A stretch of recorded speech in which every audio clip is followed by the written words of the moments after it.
For the sake of talking about this morning's gospel, I am working under assumption. And that assumption is that this section of Matthew's gospel, chapter 18, verses 15 through 20, is Matthew speaking to these Christian communities in the first century.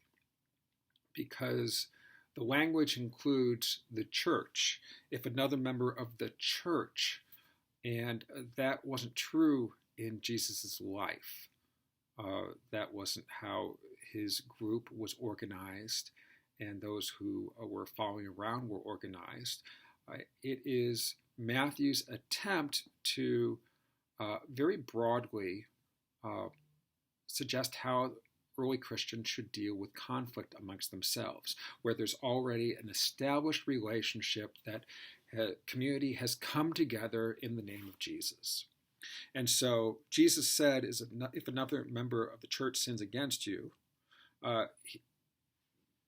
it's Matthew who's saying, this is what Jesus would have you do.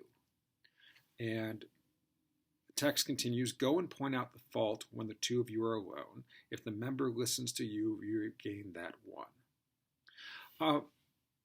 What I find so fascinating about this text is that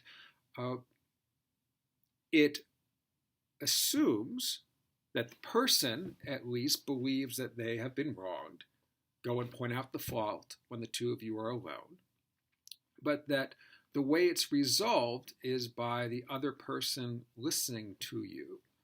And I think what goes along with that is then responding to, and then you find out what's really going on.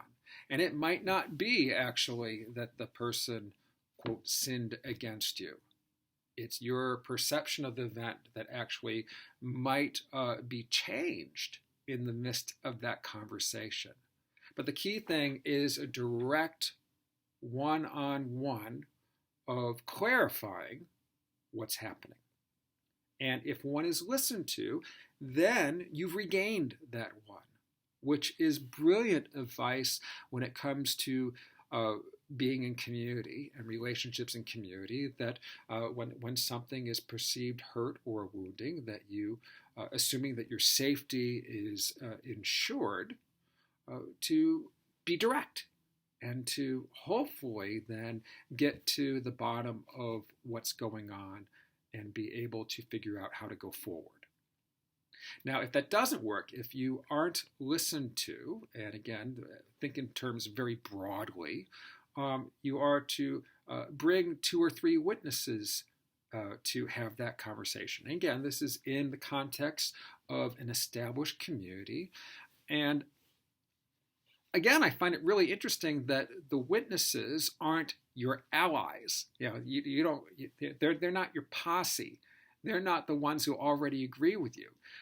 They are share relationship, and they can listen objectively, and they might actually say, you know what, you're sort of reacting wrong to this.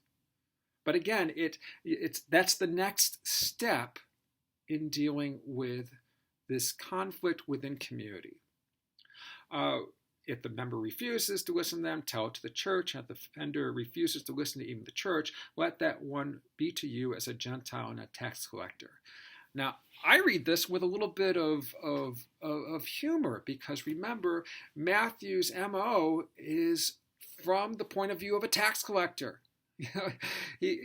And yet, there's so much of Jesus' teaching that gets opened up to Gentiles and tax collectors. That relationship blossoms. So even in the midst of what appears to be the end of relationship comes the opportunity for reconciliation. It's not saying that anything goes. It's not saying that you should allow people to hurt you over and over again, but it's saying that writing them off or treating them in a way that is hurtful and wounding yourself doesn't make sense and is not the right way to go. And then it talks about valuing where two or three are gathered in my name, I will be among them. And this is not supposed to be a direct comparison that says individual prayer bad, two or three, that's when God will listen. But rather that in the relationship of community, gathering with others and exploring with others is the difference maker.